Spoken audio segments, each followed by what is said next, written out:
she's made a motion for the amendment, or to amend it to deal with it. I think that's something that has to be addressed because there's a motion to amend the budget revision that you have. That's fine. And then if that succeeds, then I would ask to table it so that I can give you an answer about the process. Because this is not a question that I get every day. And, I want to give you the right answer. But if it doesn't succeed, then Okay. it's a moot point. All right. So Councilwoman Williams has made a motion to amend the general fund budget revision number 4 to remove the contribution to the Vienna Freedom Festival. Is there a second? Hearing no second, then I declare the amendment void. So we will go back. We have a motion and a second for the approval of general fund budget revision number 4. Is there any further discussion? Hearing none, then I want to talk about the Freedom Festival. and this is your chance. That's what I intend to do. Thank you. So I have concerns about that. And here I'm just, when this first came before council, it was $25,000 to seed the Freedom Fund Festival. I think that's a great opportunity for us, and I was in favor of that. Since that time, we've gone and taken another $5,000 from the festival budget that under the current budget year that we have. So now that's $30,000. And then so now we're talking about a budget revision for an additional $20,000. So that's $50,000 for this festival. Now, I'm not opposed to the festival. I'm very excited about the festival. I think Mr. Mathers has done an excellent job of finding some great entertainment, etc., and I think the community's really looking forward to it. But when I look at the amount of money, $50,000, I have to evaluate how we look at other outside agencies, 501c3s, and how we fund them and what their needs are. And when I go back through our budget and I look at some of these 501c3s that have direct implications or direct, I don't know if implications is the right word, but direct services to the community, those don't even equal $25,000. And I'm talking about whether it's the senior center, which is the Meals on Wheels program, or the Kids First, or the fellowship home, and so on and so forth, that we do less than $25,000 there. So, and that's annually. So we're talking about giving the Friends of Vienna $50,000 for this festival, and there's really no strings attached. We don't have a memorandum of understanding, nothing. Okay, that's my first concern. And my second concern, is actually a question, Mayor. Do you know off the top of your head how much in kind the city will be putting out for that festival in regards to, obviously we're going to have police, fire, possibly public works to do all that. I'm trying to get the actual price tag of what we're putting out here. No. Well, so that's very concerning to me, because it seems like we've gone from an idea that was $25,000, now it's turned into $30,000, and now it's going to be $50,000, and then there's a big question mark about the other in-kind donations that we're going to be doing through police, fire, public works, and it's going to be on a holiday weekend, overtime, and all that stuff. And so I'm sorry, but I feel like I need to understand that completely before I'm comfortable just agreeing to it. Okay. Is there any further discussion? I see this as very similar to any other 501c3 who says, we're willing to give this amount and put on a playground piece or something else to the city, and then the city's willing to put in a little bit of money to go with it. That's the way I see this, not as the city is carrying the burden, but that, Friends of Vienna, they're putting on a festival that's going to cost a whole lot more than $25,000. And then the other thing isn't 20, this first 20 is for this first festival, and the 25 that we approved in next year's budget is for the next festival, correct? So it's not 50 for one festival, right? Well, I don't know. That's what's been said, and I have no reason to believe that's not going to be the case, but we don't have any kind of structure around that to make sure that happens, okay? So that we are pre-seeding for next year's festival. So because when July 1st happens, that money is available from the general fund budget to go ahead and to be cut, that check will be cut to the Friends of Vienna so they can do what they need to do. And so I'm not saying that all $50,000 would be used on this first festival, but there's nothing that prevents it from happening. And so, you know, that's my concern, that we are putting a lot of money, $50,000 is a lot of money to me, into a festival, which, like I said, is I don't have a problem with the festival. The festival's great, but it's going to be dependent upon weather and so on and so forth. And I mean, Jack's here, and maybe he can come out and, you know, help answer any questions we might have. And I also question, how much is the mall putting into this? And I understand it's their property, but they're also going to be, you know, thousands of people that are going to come there that weekend. That'll go inside the mall and they'll spend money. They're going to, you know, it's air conditioned inside. They're going to get something to eat or drink or buy something or whatever. So it's great. But $50,000 is a lot of money considering all the other needs in the city. It's not, oh, excuse me. There you go. It's not 50,000 in 1 year, No, it's spread out over 2 years, Tom. so that's 25,000. It's 25 this year with the budget revision, okay? And then in the budget that we just passed, there was another 25, but that's not till You next can't fiscal year. spend the 25 from next year's budget this year. Correct. Can you? No, But I don't know how to figure that out. yeah. Well, July 1st, they have access to the money. Their festival's July 2nd. So it's, by effect, it's $50,000 in 1 year. Mr. Leach, Yeah, so this Freedom Festival, and what has, I guess, the underpinnings and the creativity behind it, the work that's gone into it, the caliber of entertainment that Jack was so excited, he almost peed his pants when he was telling us about it. You know, we've been in COVID for 2 years, and everybody's been cooped up. And not only is this welcome respite, all right, but it's also, hopefully, the start of something that it will become a hallmark of what Vienna stands for with respect to community. I'm sure that the mall is going to contribute and benefit. You know, Jack gave me the sponsorship. I'm kicking in $5,000. I know that many local businesses are, and that's a lot for me, and are contributing and participating. And what a great event! And you know, to say that, oh, maybe because the budget's July 1, so there's going to be a fast end run and pull all 50 into this. I don't think that's anyone's intention, and I think that I just don't see that happening, quite frankly. So I'm in support of this, and I'm in support of this festival. I'm in support of what it will do for Vienna, and I'm in support of everybody getting to go outside on July 4th and have a great time, and I'm predicting great weather. you know, Could be wrong. it's interesting because other than the ice cream social, which the fire department is putting back on this year, we typically don't have a large event. The last time that the city of Vienna participated in a Freedom Festival, I believe, was back when Bill Owens was mayor. And I'm not sure how many years ago that was, but it is a long time ago. Okay? And so, in my opinion, we are extremely blessed as a city council and a city to have a group of people like the Friends of Vienna that are willing to take on a project of this size because the logistics are incredible. And so, Kim, when you ask me how much is the city going to provide in in-kind services, at this point, I don't know.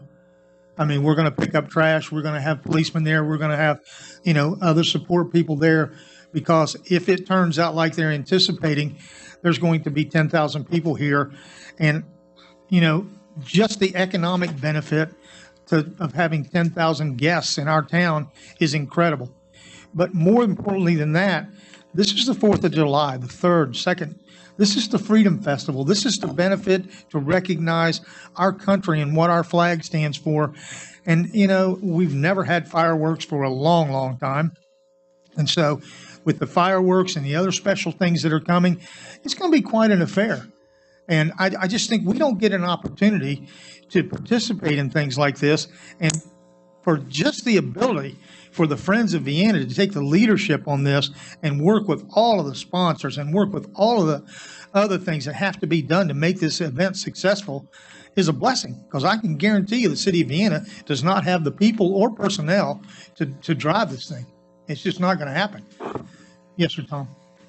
If we had 10,000 people down there and they go in the mall and spend money, would we not get B&O tax also? Absolutely. And they have to eat and they have to buy gas to get home, and they get to see what a wonderful city Vienna is. How many chances do you get to showcase all the good things that we have? You're right.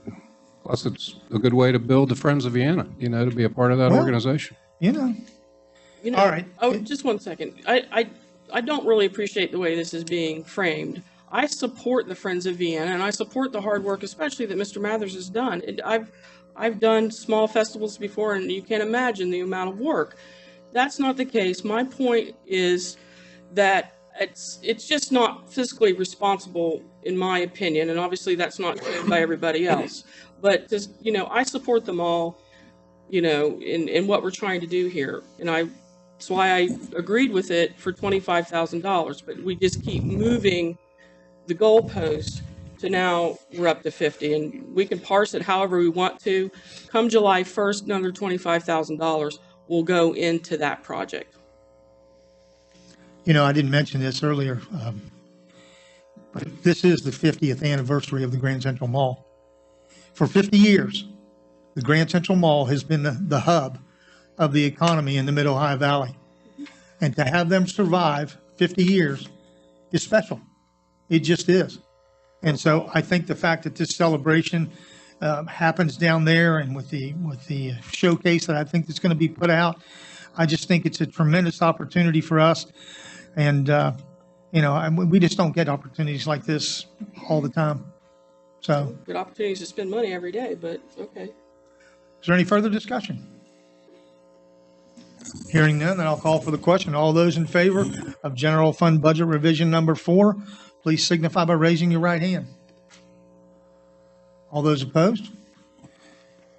Let the record reflect that it passes 5-1. The next item on our agenda this evening is a discussion for the purchase of the fire truck. Chief Scholl is here with us this evening to tell us what's going on. So, Chief Scholl.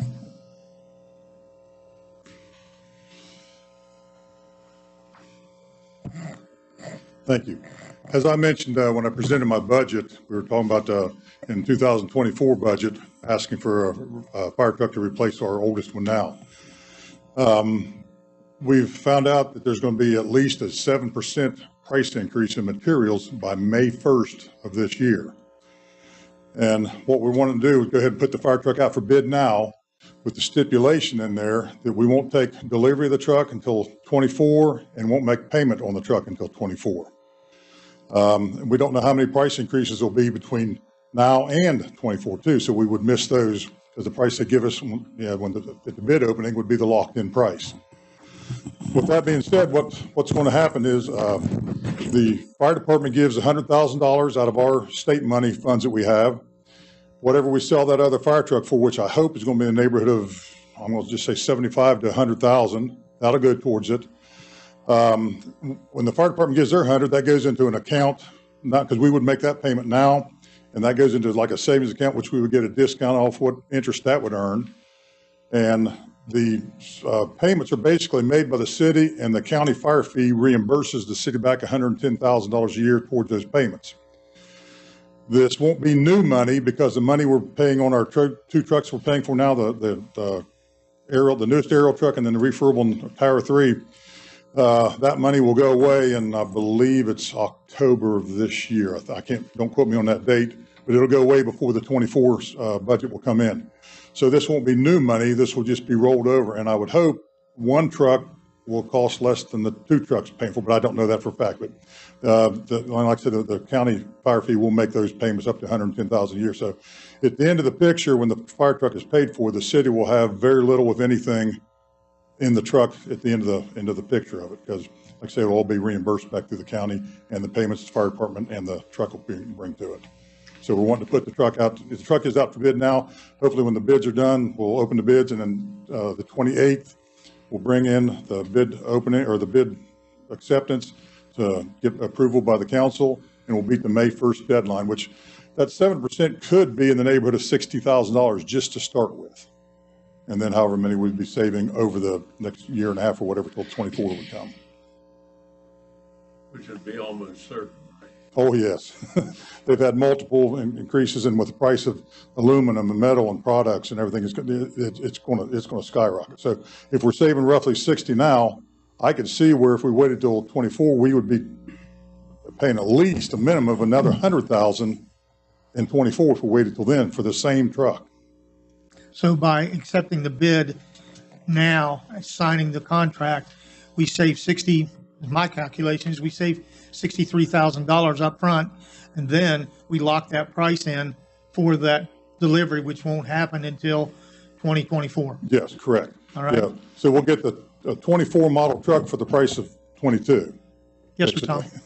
But the producer price index, which is one of the main drivers of inflation, is 10%. So you're almost certain to have 10% increases every year if we don't do it now. And the truck that Steve is replacing is a 2002 model? 2002 model, which we try to replace them every 2 years. So technically, it should have been replaced or try to be replaced in 22. But with the other two trucks still being made payments on, we have put this off. So, because we didn't want to have to double up on those payments. And then when 24, everything will be paid for. So it'll just be a rollover of those, basically those same funds. And did you mean to say you try to replace them every 20 years? Yes, I'm not sure what, yeah. You said every 2 years. And it's like, Every 20 years, we try to replace them. Because, we don't run as many calls as a lot of the career departments do, so we don't wear them out near as quick. So we can get 20 years out of a truck, and that's a pretty good investment. okay. So we'll put that back on the agenda for the meeting on the 28th, 28, if we get any bids, yeah, which I'm sure we will, but, yeah. all right? Yeah, So we'll that's, have the bid opening and then bring it in for that. any comments, Roger? No, I think she's covered it pretty well. All right. Any other questions for Steve? Chief, thank you. Thank you.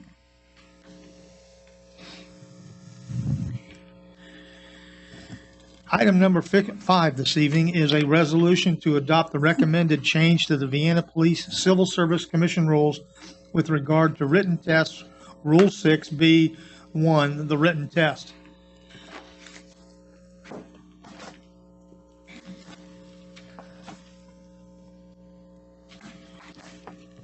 Mr. Skogstad.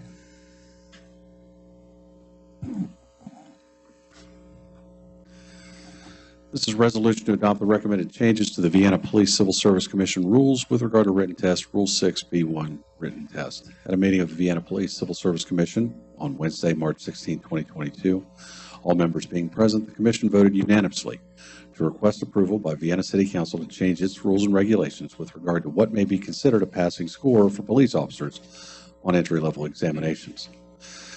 Therefore, based upon the recommendation of the Vienna Police Civil Service Commission and the Vienna Chief of Police, be it resolved by the Common Council of the City of Vienna that it hereby adopts the proposed change to the Vienna Police Civil Service Commission Rule 6B1 written test, which reads, as amended May 2nd, 2021, 6B1 written test.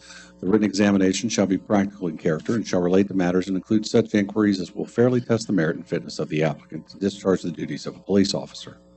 Applicant shall be marked on a scale of 0 to 100 points, with the number of points equal to the percentage of correct answers on the written examination. A score of 70% correct shall be considered passing. If the examination is divided into discrete and identified sections, applicants must achieve a score of 70% or greater on each section of the written examination to be placed on the list of eligible applicants, with the following exception. If an applicant scores below 70%, but at least 60% on only one section, and the overall test average is 70% or above, the applicant will be placed on the list of eligible applicants. To read, 6B1 written test, the written examination shall be practical in character and shall relate to matters and include such inquiries as will fairly test the merit and fitness of the applicant to discharge the duties of a police officer. Applicants shall be marked on a scale of 0 to 100, 0 to 100 points, with a number of points equal to the percentage of correct answers on written examinations. On the written examination, an overall score of 70% correct shall be considered passing for the applicant to be placed on the list of eligible applicants. With us this evening, we have Police Chief Pfeiffer, and we also have the President or Chairman of the Civil Service Board, Mrs. Kathy Stoltz. Kathy, I know you recommend this because you brought it before us this evening. Any comments before we take a vote? Yes, ma'am, please.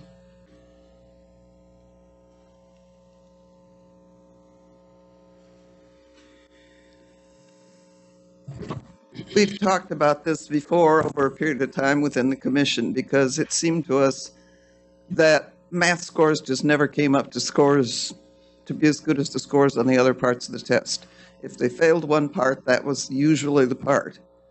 I heard some complaints from police officers and so on that, you know, we don't do a lot of arithmetic when we're on the job. And the job has changed. They all have a device in their pockets that they can multiply and divide on. My family, we're all pretty good at math, so it's hard for us to understand when people are struggling the way some of these people are to do basic math. But then there's whole swaths of other things we're not so good at. So it's come around to the point where we have lost out on a number of otherwise qualified people who could have been put on the eligibility list if we had done this rule to begin with. And, you know, we didn't want to, but we're in competition with every other department in the area. I think pretty much all of them pay better than Vienna does. So it isn't like they're all clamoring to get through our door and we're not their first pick anymore. It used to be that way, but it isn't anymore. So in an effort to fill the vacancies as they come along and the retirements that we think are coming this year, I haven't heard that anybody's changed his mind. You're hoping? We're still hoping. But it's just a struggle. The last test we gave, I got 15 applications. 7 of them showed up to take the test. 1 of them passed everything, including the fitness and the follow-up work. And that's typically the kind of yield we've been getting because they're getting offers to go wherever they want to. So this will just give us, it won't necessarily solve all our problems, but it will give us an opportunity to retain some candidates who otherwise qualified. But usually it's math they can't do. Okay. We promise they all have cell phones, right, Chief?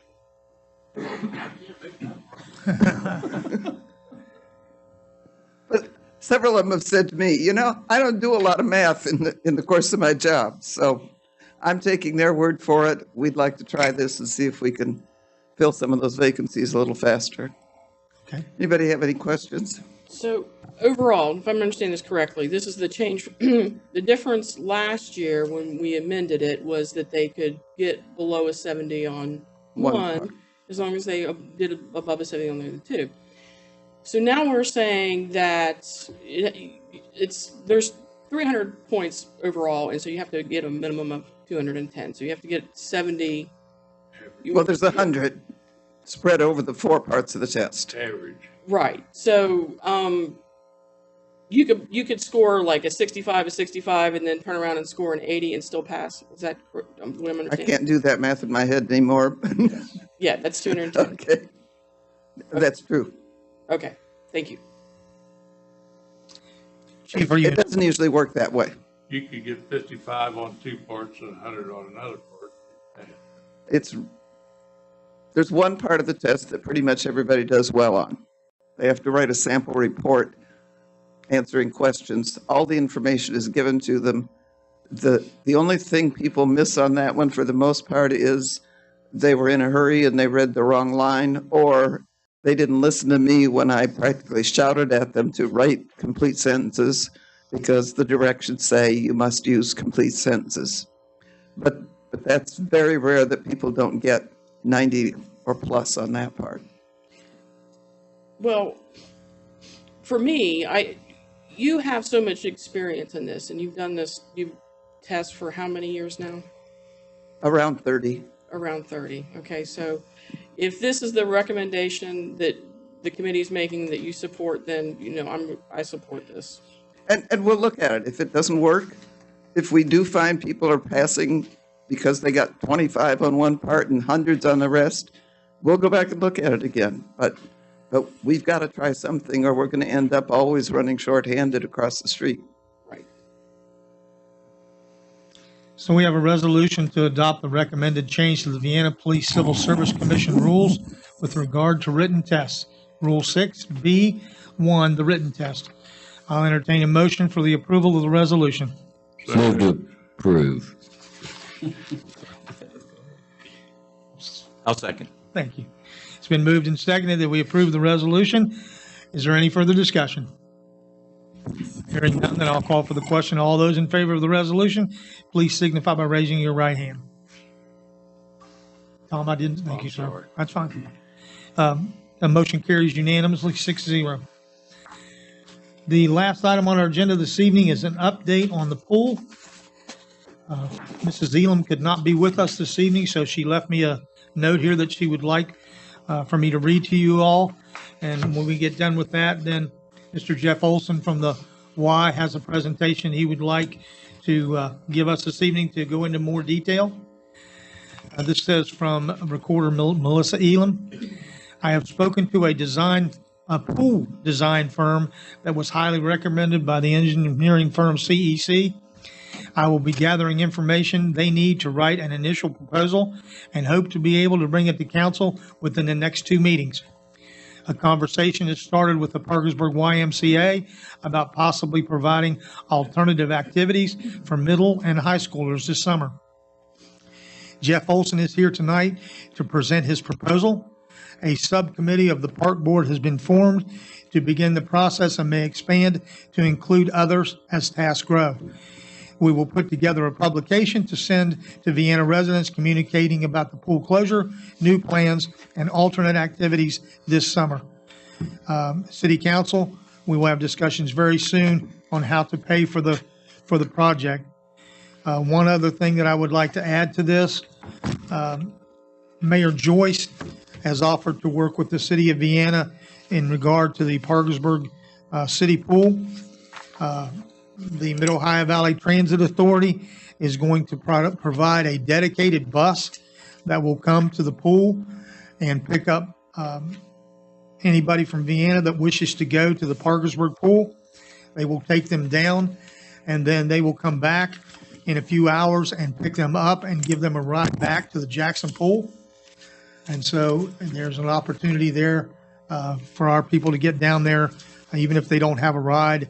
The Transit Authority has agreed to take that project on.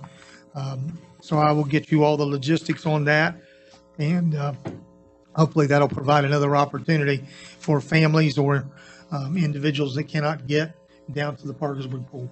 So Jeff, if you are ready to tell us, please.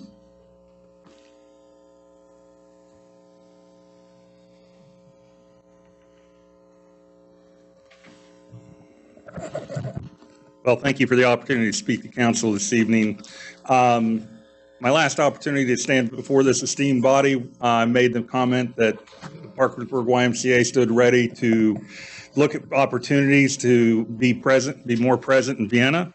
I just didn't realize I'd be taken up on the offer that quickly, but I do have enthusiasm for this project. So when I was approached about the closure of the Jackson Pool, actually, can I ask a question? Is the transportation to the City Park pool only, or City Park and Southwood? City Park only. Oh, okay. Sorry. We're only going to be, I mean, their bus routes won't allow it. We're managing the City Park pool, so it just caught my ear. I apologize. More people for you. More people for you. I apologize. Sorry for the sidebar. Again, when I was approached with the idea of the Jackson County pool being closed and City Council looking at opportunities to kind of fill that void, I had some ideas. I'm going to briefly share them with you in terms of what I think we can do and what the YMCA can do for the community. But I want to say first, and then I will say last, that I hope this isn't a one-year pool closure activity. I would actually like to see this grow and continue year to year. So first of all, when I presented the idea to our marketing team at the YMCA, my one rule was you cannot call it a camp. And I missed the opportunity with the teenagers from the Lego robotics team. I wanted to ask them, what would they think about attending a camp when they're 6th grade, 7th grade, 8th grade, 9th grade? So I said, we cannot call it a camp. And I really think what we've come up here with the Hangout is actually something that you're appealing to that age group. I am 38 years past my teenage years. This is what our group, our folks at the YMCA looked at and said, okay, this would be kind of something fun. They don't, the age that you're targeting primarily, you don't want to have too much organization. You don't want to have too much pressure. You just kind of want to hang out. So you've got the photo in front of you. You've got the little logo. Pardon me.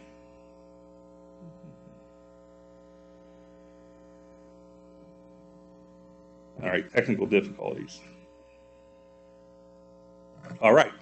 So what would we want to do with the time that we have available? So I came up with an idea where we would offer a teen hangout Monday through Friday, 1 p.m. to 5 p.m., approximately the time the pool would be open if it was opening this summer. Came up with several ideas. The core values of the YMCA are healthy living, youth development, and social responsibility. But we also know that the camp fails if we don't have kids that are interested in coming. So we do want to promote reading. We don't want to over-promote reading, but we do have the capacity to take kids on field trips to the Vienna City Library once a week. So that's, when I show you the tentative agenda in a second, you'll see that. We want them to be active with bowling, going to the pool, going and volunteering at the senior center. We want to promote social responsibility with this. Again, my thought is if it's too heavy in social responsibility, you're not going to have the kids that are attracted to the idea. So we have a lot of games, a lot of activities. You'll notice the activities appeal to both boys and girls because I was guilty of initially thinking of all the sports that we would play, but I'm a male and didn't think about how that might not appeal to females or males. So I wanted to try to create something that was more inclusive. So having, well, let me go ahead and go to, so Monday would be our STEM day. Each week will be a different STEM activity, but we want to promote STEM projects. Then we want to have our sports, kickball and soccer. We picture having this at the Vienna Rec Building as a, Chuck, what did I call it? Home base. Thank you. So we would meet there. Bad weather, we have the facility to use. We could also go to the Vienna Community Center if that was available and not being used prior. We have a lot of indoor activities that we could do. But we also want to go outdoors. Jackson Park is one of the most remarkable places, assets of our community, because from there we can walk across the hill, we can play disc golf, we can play tennis, we can play pickleball, we can play flag football or frisbee football or softball, or, and McDonough Park is right across that street. So Monday looks like more of a STEM day with our break, our snack, some type of sporting activity and board games. Tuesday would be our reading day. That's basically the theme of the day. Followed by just randomly tennis, basketball, fill in any sport, again, with a break and a snack, board games to follow. Wednesday would be our field trip day, taking them to the pool, going to take them bowling, lots of different opportunities there. Thursday would be more of our arts and crafts day, tie-dyeing, talent show, storytelling. Now, again, you're trying to convey this to a child or to a young adult that might be 14 years old. You have to make it attractive of them enough that they want to participate in it. And then you kind of have to slide some education in on the side so they don't feel like they're in school. Storytelling is a great reading activity because you're not just reading a book, you're telling a story that other people are then reading or listening to, and it really taps into a lot of creativity for kids. Most kids love that. You take a kid that's very introverted, you say, okay, just do a group storytelling. They'll feel comfortable with their friends when they stand up and talk about it. Then Friday would become our social responsibility day. I love the idea of working with our wonderful senior center, creating pen pals with our seniors, doing trash pickup on a day. How do we give back? Philanthropic attitudes among our youth are very difficult to build. But it's very important that this summer opportunity consists of at least one activity every week where they're giving back and they're finding pride in their community, and really celebrating that they live in such a wonderful city. Again, snack, the camp newspaper, that's a little idea we have, again, going back to reading because we know how important reading is. So they write little articles. We'll take the week's articles, we put them into a template, we send it home within the following week. They talk about their camp experiences. It's something for mom and dad to put on the refrigerator or for them to tell their friends about. And then, of course, Capture the Flag, which is an all-time great activity. So we're looking at 1 to 5 Monday through Friday. We're looking at the capacity of 10 to 50 kids. And actually, if there were more than 50, I'm all for it. I'll figure out where else we can take them. We have the capacity to transport 15 kids with our own vehicles. I've already talked with the County Board of Education. If there are 50 kids, we can get a school bus anytime throughout the summer, and we can. The charge is actually extremely cheap to transport kids on a school bus. Planning to start with 2 lead staff and then just add staff as more people attend. We're not taking, at this point, they would have to register for the camp, but then they would only be charged for the days they use that. That's kind of a theme with the YMCA. We don't want to make it cost prohibitive for people to participate. And again, the focus is on activities that appeal for boys and girls, keeping them active and having fun. I said I would start with the idea of moving forwards, and I would end with that. I look at this as a great pilot opportunity. How can we support the city of Vienna through the YMCA program and YMCA principles and YMCA mission? And how can this project then grow? And I've already thought, okay, if it's successful in 2022 with the new pool renovation, hopefully being finished for 2023 and the pool opening, what if we move the time of this camp to 9 to 1? And then we just included an admission fee and the price that we charge that we then pass on to the city of Vienna so they go to the pool. Now all of a sudden you have a whole day of care for a teen.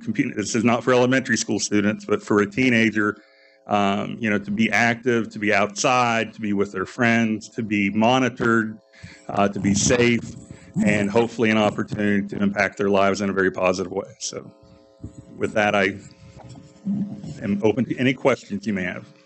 I don't have a question, Jeff. I just would like to make a comment. I'm excited. I thank you so much for bringing on you and your staff. The opportunities that you're presenting to our youth for the summer is exciting. And I'll tell you right now that the city of Vienna will do whatever we can to make that fun and educational for our kids. So whatever help you need from us, please let us know, because I think this is a fantastic opportunity. Well, I asked you for $1 million last time and you shot me down. So checks in the mail. Checks? No, I don't think so. I like this very much as well. And as you were going through your presentation, I thought of the many times that, over the last few years that, we have heard, well, there's nothing to do here. There's nothing to do here. And little by little, there always was things to do. But those opportunities to do those things and more are growing in the city of Vienna. And I think that this program would just add to the growth that would just be phenomenal. So I like it. Thank you. I'd say I agree with Roger. I see so much potential here. Really, the city itself is a living organism. I guarantee you that I can get Chief Piper, if there's kids, older kids, that are interested in maybe a career in law enforcement or the fire department. Look, we'll take them over. We'll let, Chief will find some way to, show these kids what it is. I guarantee you that we've got things, and for me personally, I've always enjoyed when the students come in to learn how government works. Mm-hmm. Okay. They look and they say, oh, city council, so what? Well, when you're part of it, it makes a big difference. And so if we had the opportunity to share with them, look, here's how it works, it's fun. It is. And so, we wouldn't bore them all summer long with that, but I know I could spend an hour showing kids what it's all about to be part of, your town. So I think there's lots of opportunities that you present for us. I have a question. Yes, ma'am. So, fantastic programming. I have to compliment you on that. Roundabout, what do you think the cost is going to be for the kids? And how many weeks is this? We would run it 10 weeks. Last day of school is May 27th. First day of school, I believe, is August 18th. All right. So there's 10 weeks in there. I just would have to look at a calendar. The cost for us, when I ran the numbers, we looked at ways to offset the fee for the students to participate in the first year, because we really wanted to make sure the doors were open for anybody to participate and there weren't any cost limitations. So I have not looked at a formal budget. I would throw numbers out there of $15,000 to $20,000, but it's based on per kid. So if you have 100 kids, it's closer to 20. If you have 20 kids, it's less than 10. It would have to cover the cost of the field trips, the cost of the bus, and the cost of the staff. But I honestly can tell you that, the YMCA is interesting. It's a nonprofit on one hand, and it's a small business on the other. And the idea is I have to generate enough revenue through the small business to serve my nonprofit mission. So it is my hope to make some money.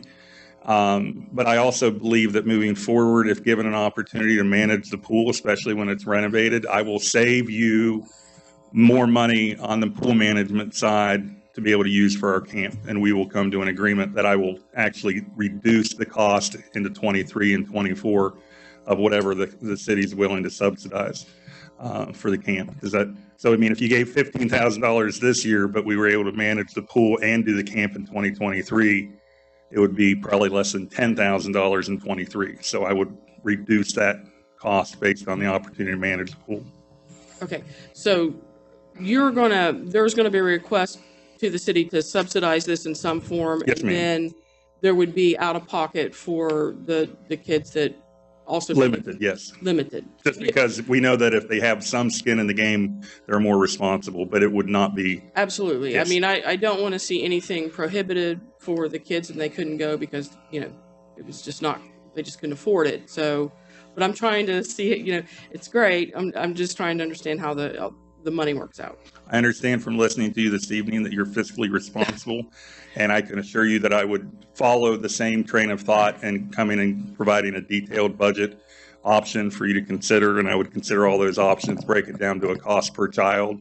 Obviously, the more children that participate, the cost per child does come down a little bit. It would not be a licensed program through the DHHR, but we would follow similar ratios. That's why I said if we get up to 16 kids, having 2 leaders is enough, and they would be paid probably 5 hours a day, although the camp's only available 4. So I can begin doing the math. I just have not leapt off the cliff quite yet. Okay. I'm hanging on by my fingernails. Go ahead, Jim. That's more important than me. Okay. Really? That'd be the perfect set. Wow. Watch this. Can you go back to your Friday schedule? You're gonna ask him to. I think it's your next page up. I like that. Okay. So when you're talking about that being kind of I don't remember exactly what your social responsibility day and so on. Mm-hmm. So way back when I was assistant prosecutor, we used to go to the high school and we would put on some mock trials where the kids would participate and do different things. And then also this room, like a civic responsibility, and you have a council and you create some mock-ups like what we do. And Mr. Skogstad would love to preside, I'm sure, over a mock trial and I've done it. Yeah, we have the kids come to magistrate court, and oddly enough, I've been the prosecutor. And but I think that kind of, I'm sorry. no. And one more thing, Mr. Wilson, when he was at, I think it was Mr. Wilson, we had kids that used to come down and watch our city court on Tuesday nights for extra credit. I think it was Mr. Wilson's class at PHS, and we haven't had that since he's retired. Yeah, because it's like one time a month. If you had an ongoing theme, like a case that progressed, right, from week to week, they're gonna want to come back. right? Because they're not going to want to miss, well, what's going to happen, you know, just like a miniseries or whatever, you know, and it could be both, like I said, like a mock trial or some kind of a little Sim City kind of, they come in here and you, whatever. But So I apologize, I didn't mean to interrupt, but if I understand correctly, you're willing to be one of the camp counselors? Scottsdale. Sure. Friday afternoons. Well, Friday Noon afternoon. to 4. Yeah. And again, the days, I just wanted to give you a feel for 1 week. The senior center on Friday is nothing more than, really want, we all need to do a better job connecting our youth to our elderly population. If I can do that within that 1 week and I can establish kind of a letter writing, I mean, most of the kids have never written a letter, honestly, unless it's been a school assignment.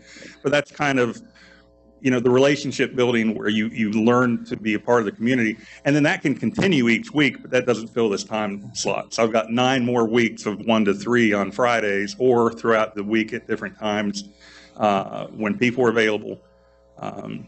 But that is one good thing the YMCA represents, is we can be flexible because we're so dependent on partners and we recognize their value and as a prime resource, so we can make all of those things work. And I do appreciate sharing those ideas and look forward to working with council on that. The senior center has an excellent chair volleyball court. Are you familiar with chair volleyball? Sure. So you're familiar with the one cheek rule? Yeah, we can't roll both cheeks off because then you fall off the chair. Yeah, they stress that up there. I'm familiar with that rule. Yes, sir. I have a couple of dad questions. I have a 12-year-old if I want to send to this program. They would go, where would they go? How would they be supervised? How many people would be supervising them? How do you deal with making sure that the kids are kept separate from, you know, other people, for example, at the Y? You know, are they sequestered or are they allowed free reign? Program would be here in Vienna. Okay. The home base would be the Vienna rec building.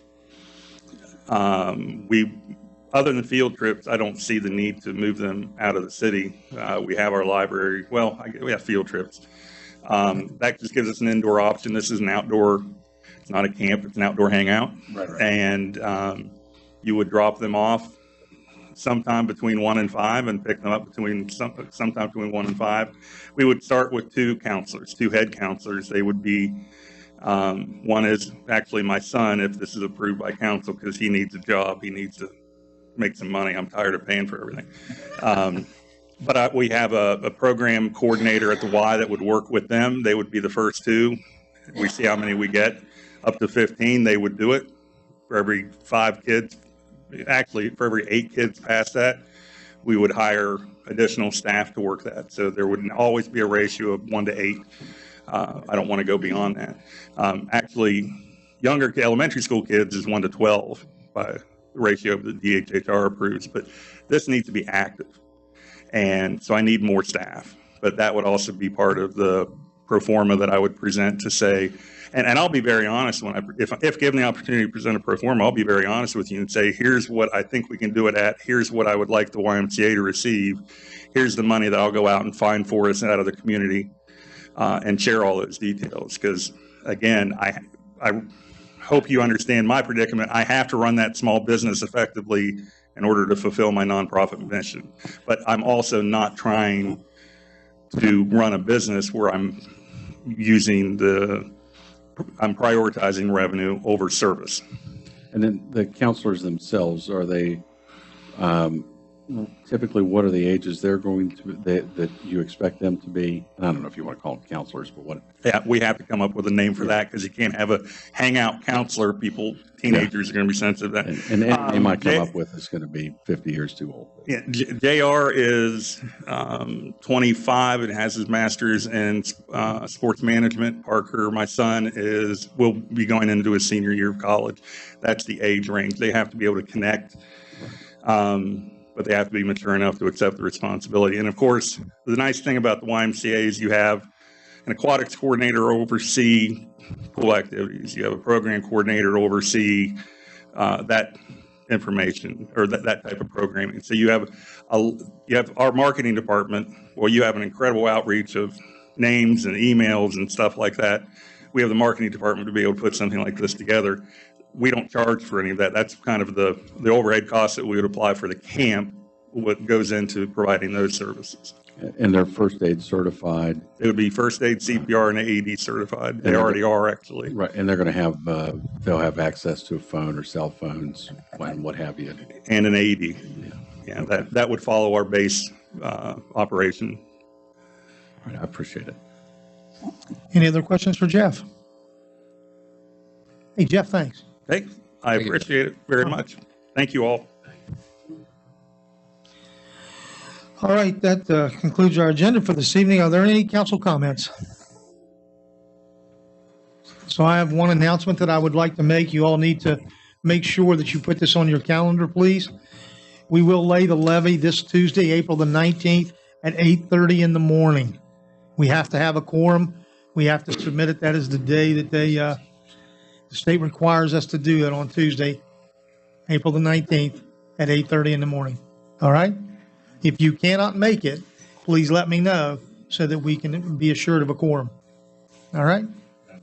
All right, great. Well, with that, meeting adjourned. Well, What do you think? You want to start raising chickens? Yeah. My son was illegally raising chickens for a season until the raccoons ate them. Well, if they had it,